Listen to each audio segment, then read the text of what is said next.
So I'm in the parking lot of the hotel here, and I just saw an interesting interaction between that trash truck in the background there and a Toyota Prius and a guy on a cell phone. So the guy on the cell phone's walking along and not really paying attention to anything because he's on his cell phone. And the Prius was trying to get around the trash truck as it was backing up after it had dumped the dumpster into the back there. And so the truck stops, lets the Prius come through. As the Prius comes around, the guy almost walks into the car because he's got the cell phone up to his head. But everybody saw each other in time, and they all stopped and corrected and adjusted and moved out of the way. Anyway, it was completely successful. Nobody was hurt.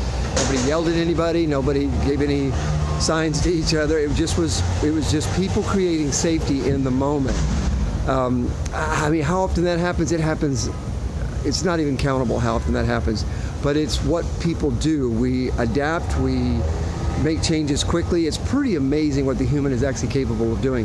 I don't think the guy on the cell phone ever even took the cell phone down from his ear. He just simply just moved over out of the way and let the Prius come through. And the Prius got out of the way of the truck, and then the truck came through and continued to do its work. So, there goes the truck. You may have seen a video blog that Ron Gann and I did about guys that negotiate with these big trash trucks every day, all day long. And I got to tell you, it was interesting to watch that happen. I bet this happens to this guy all day long. And it's kind of normal work for him to negotiate around people on cell phones and cars trying to get around him while he's trying to do his work. Way more complex than it would sound if I just told you I drove a truck to pick up trash. It's way more complex than that.